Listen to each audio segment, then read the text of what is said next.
நேற்றைய தினம் நான் இந்த ஜல்லிக்கட்டு அதனுடைய வழிபாட்டு முறை, நந்தி வழிபாட்டு முறையும் ஜல்லிக்கட்டையும் பற்றி பேசினேன். அதுக்கு நிறைய வரவேற்பு இருந்தது. தொடர்ச்சியாக பேசுவேன்னு சொன்னேன், அதனால் இன்றைக்கி தொடர்ச்சியாக பேசுகிறேன். இப்போது சுருக்கமாக சொல்லப்போனால், இந்த ஜல்லிக்கட்டு என்பதே ஒரு உயிர் மூச்சு.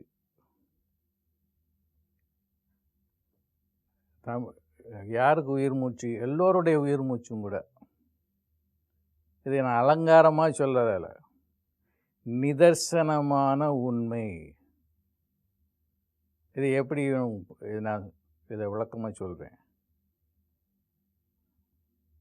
அகத்தியர் சொல்கிறாரு, ஒரு குழந்தை கர்ப்பத்தில் இருக்குது, அது வெளியில் வருது, பிறவி எடுக்குது. வெளியில் வந்தோடனே அதுக்கு மூச்சு விடுது. முதல்ல சுவாசம்.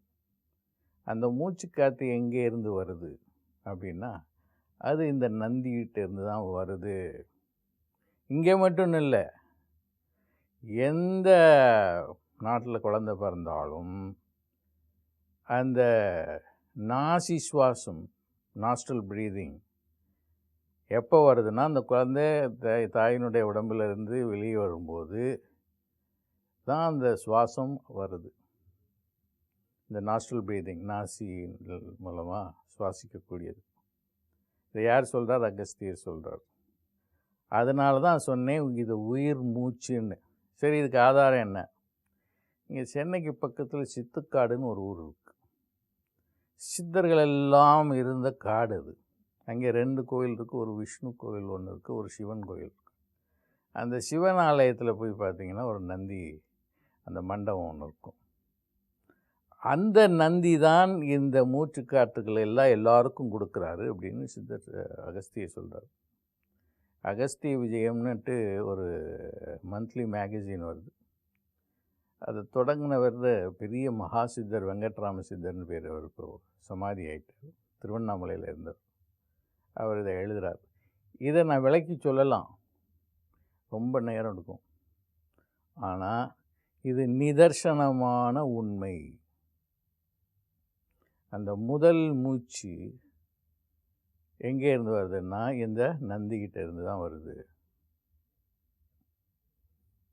அதனால தான் நான் சொன்னேன், இந்த ஜல்லிக்கட்டு எல்லோருக்கும் அவ்வளவு முக்கியத்துவம் வாய்ந்ததாக ஆயிடுச்சு.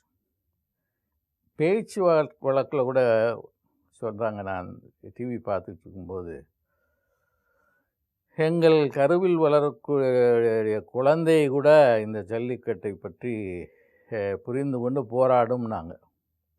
இந்த மாதிரி பேசக்கூடிய ஒரு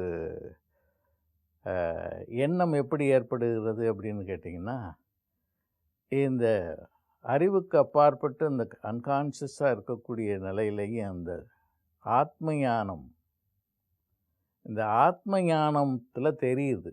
அந்த ஆத்ம ஞானத்தில் என்ன தெரியுது? இந்த நந்தி, இந்த காளை வாழ்க்கையின் நலனுக்கு இன்றியமையாதது, ஏன் உயிர் வாழ்வதற்கே இன்றியமையாதது. இதெல்லாம் சாதாரணமாக ஒரு ஸ்பெக்குலேஷன் கிடையாது. இது சயின்ஸ், ஹையர் சயின்ஸ். இப்போது பாருங்க, 4 நாட்களாக இந்த மாணவர்கள் எல்லாம் போராடுறாங்க, மற்றவங்களும் சேர்ந்து போராடுறாங்க. சாதாரணமாக இப்போல்லாம் மழை வானம் மூடம் போடக்கூடாது. இப்போ மூடமாக இருக்குது. ஏன் அப்படிங்கிறத நான் யோசிச்சுட்டு வந்தேன். ஏன்னா கொஞ்ச நாளாகவே நான் இதை பற்றி சிந்திச்சிட்ருக்கேன். இன்னும் 8 மாதத்துக்கு மழை வரப்போகிறது இல்லையே, இதை வேறு எந்த வழியிலையாச்சும் நம்ம சரி பண்ண முடியுமா அப்படிங்கிறத நான் பற்றி சிந்திச்சுக்கிட்டு இருந்தேன். ஏன்னா எல்லாருக்கும் நல்லா தெரியும், அடுத்த ரெய்னி சீசன் இன்னும் 7-8 மாதம் இருக்குது. அது வரைக்கும் தண்ணீர் வாட்டர் லெவல்லாம் கீழே போயிட்டுருக்கு.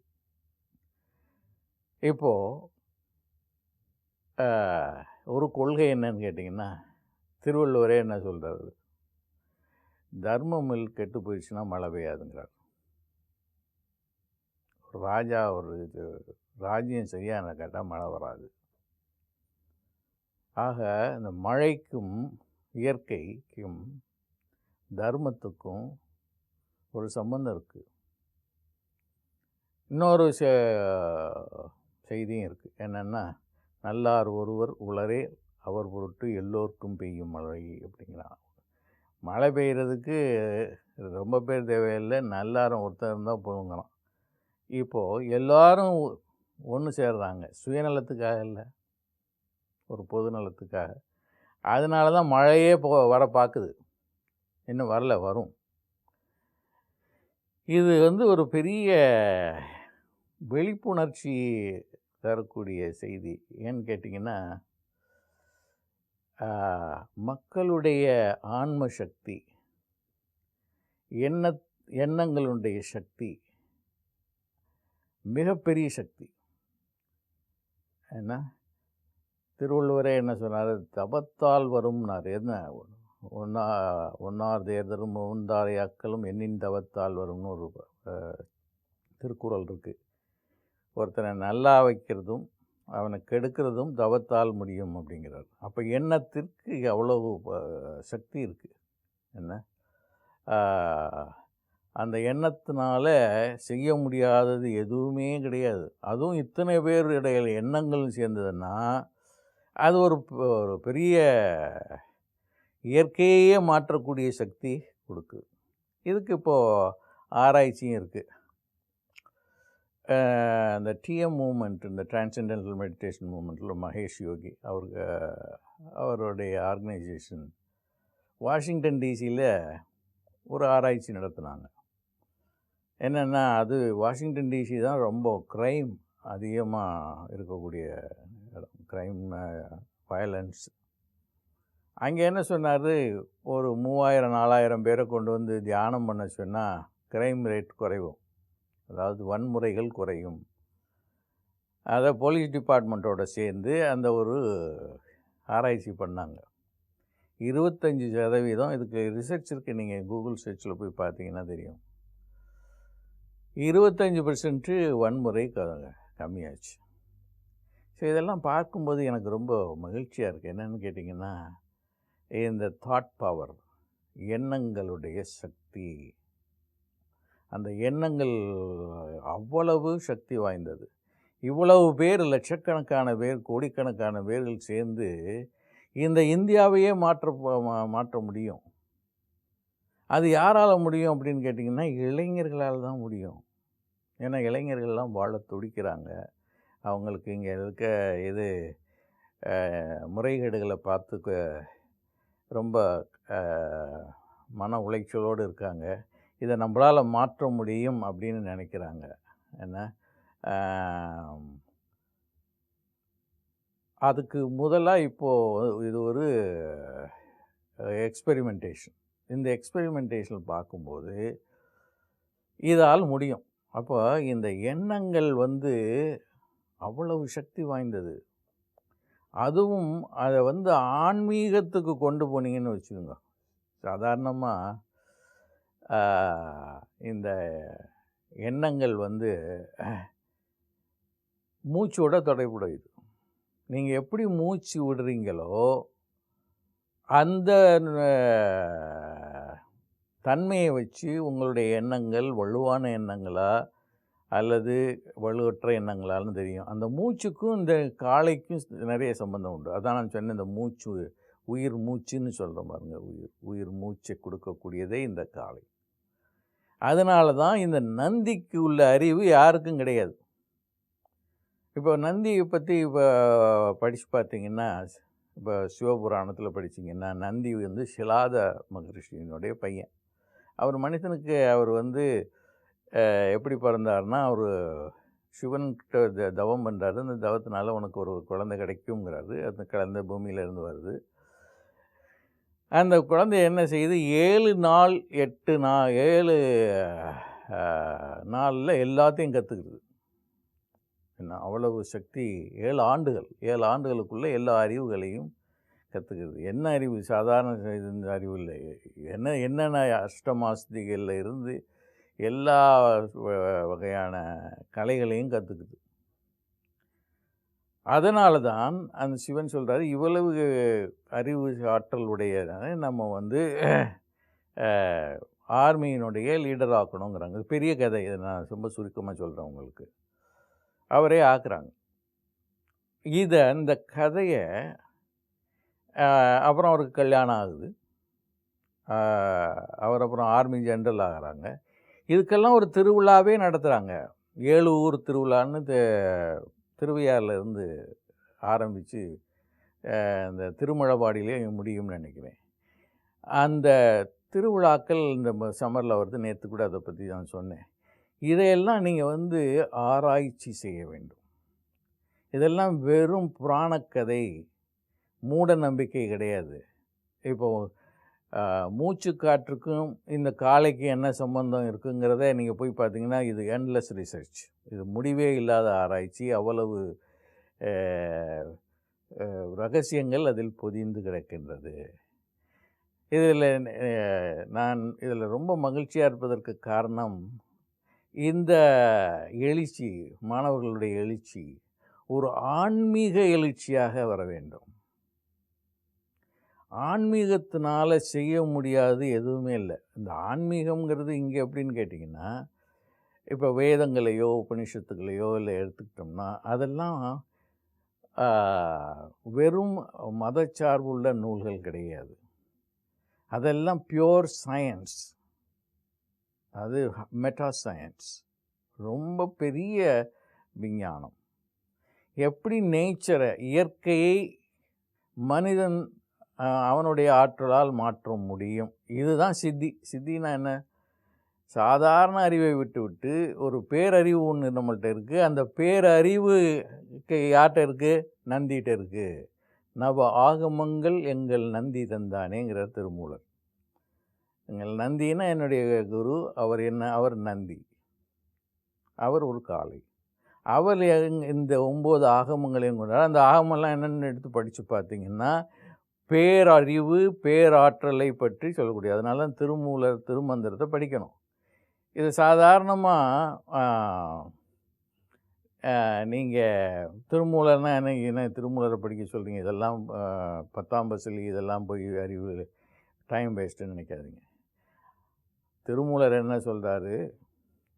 எல்லாம் இது வந்து அறிவுபூர்வமான ஆன்மவியல்ங்கிறது அறிவுபூர்வமானது. நீங்கள் கோவிலுக்கே போக வேண்டான்னே சொல்கிறாரு. அவர் என்ன சொல்கிறார்? தன்னை அறிய தனக்கு ஒரு கேடில்லை. நீ உன்னைய தெரிஞ்சுக்க, உன்னுடைய சக்தியை நீ தெரிஞ்சுக்க. தன்னை அறிய தனக்கு ஒரு கேடில்லை. தன்னை அறியும் அறிவை அறிந்தபின் தன்னைத்தானே அரிச்சித்தானே அப்படின்னு தன்னைத்தானே அரிச்சித்தானேங்கிறார். நீ யார்கிட்ட போய் கோயிலில் போய் அர்ச்சனை பண்ண வேண்டியதில்லை. நீ உனக்கே அர்ச்சனை பண்ணிக்க. எப்போ அர்ச்சனை பண்ண முடியும்? நீ வந்து கடவுளாகிட்டேன்னா. தன்னை அறியும் அறிவை அறிந்தபின். அப்போ தன்னை அறியும் அறிய என்னன்னு கேட்டிங்கன்னா, நீங்கள் தான் கடவுள். உங்கள்கிட்ட கடவுள் ஆற்றல் எல்லாம் பதிந்திருக்கு. இதை நம்ம தெரிஞ்சுக்கிட்டோம்னா, இதனால் நமக்கு நிறைய நலன்கள் வரும். சாதாரணமாக 13ஆம் இந்த 13th மூன்னு சொல்கிற அந்த திரையோதசி அன்றைக்கி வந்து இந்த நந்தியினுடைய பவர் உங்களுக்கு ஆக்சஸ் பண்ண முடியும். அந்த நந்தியினுடைய பவர் என்ன? பேரறிவை உங்களுக்கு கிடைக்க நந்தி வந்து கொடுப்பார். ஆக இந்த ஜல்லிக்கட்டு சாதாரண ஒரு விளையாட்டோ இல்லை ஆன்மீக சம்மந்தப்பட்டதோன்னு நினச்சி ஒதுக்கிட முடியாது. இது வந்து ஒரு உயிர் மூச்சு. நான் சொன்னது மாதிரி இது வந்து ஒரு அலங்காரத்துக்காக சொல்லலை. இது வந்து நிதர்சனமான உண்மை. இது ஒரு உயிர் மூச்சு. அந்த உயிர் மூச்சுன்னு சொல்லலையும் ஒரு அர்த்தம் இருக்குது. இந்த மூச்சு தெரிஞ்சு போச்சுன்னா எல்லாம் தெரிஞ்சிடும். ஏன்னா மூச்சு தான் உயிர். ஆனால் உயிர் தான் இறைவன். உயிர் போச்சுன்னா எல்லாம் பணம்தான். ஆக அதை இதெல்லாம் கூர்ந்து கூர்ந்து கூர்ந்து பார்த்து எழுந்தீங்கன்னா, இங்கே இதில் நிறைய ரகசியங்கள் தெரிய வரும். இப்போ நான் வெளியில் வரும்போது பார்த்தேன், இந்த மழை பெற மாதிரி இருக்கிற மேகங்கள் எல்லாம் கூடியிருக்கு. ஏன் கூடியிருக்கு அப்படின்னு கேட்டிங்கன்னா, இந்த ஆற்றல் வெளிப்படுது. இவ்வளவு பெரிய பேர் உட்கார்ந்து தமிழ்நாடே இதுக்காக பாடுபடுறாங்க. அப்போது அந்த ஆற்றல் இந்த இயற்கையே மாற்றக்கூடியது. ஆக நமக்கு மழையை வரவழைக்கிறதுக்கு உண்டான சக்திகள் நமக்கு இருக்குது. ஏன்னா பஞ்சபூதங்கள்லாம் உள்ளேயும் இருக்குது, வெளியிலையும் இருக்குது. ஆனால் அந்த அந்த பஞ்சபூதங்களை நீங்கள் வெளியில் இருக்கிறத உள்ளே வச்சு நீங்கள் உள்ளேயும் இருக்கிறதுனால அண்டத்தில் உள்ளது பிண்டத்தில் இருக்குது. ராமலிங்க சுவாமிகள் என்ன சொல்வார்? அவர் பெரிய விஞ்ஞானி.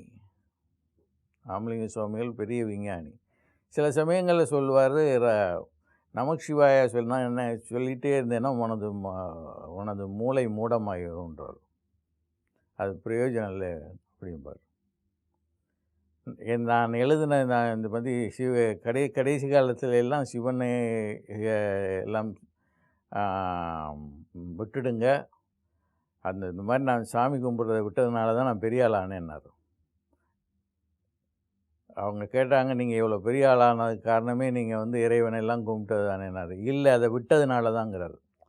அப்படிப்பட்ட பேரறிஞர் அவர். அவர் என்ன சொல்ல, எல்லாம் அவர் கடைசியில் சொல்லும்போது எல்லாம் செயல்கூடும், எல்லாரும் நம்மளால் செய்ய முடியும். ஸோ இந்த ஜல்லிக்கட்டு எதை தெரிவிக்குதுன்னா, நம்மளுடைய ஆற்றலை நாம் தெரிந்து கொள்வதற்கு ஒரு பெரிய வாய்ப்பாக இருக்குது. ஆக இனிமேயாவது நாம் இந்த நந்தியை பற்றிய ஆராய்ச்சியை தொடங்க வேண்டும்.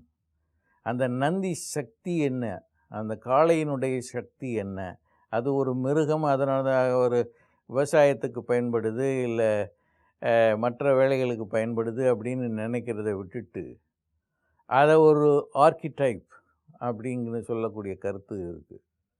நேற்று சொன்னேன். அது எல்லோருடைய ஆன்மாவிலையும் இருக்கக்கூடியது.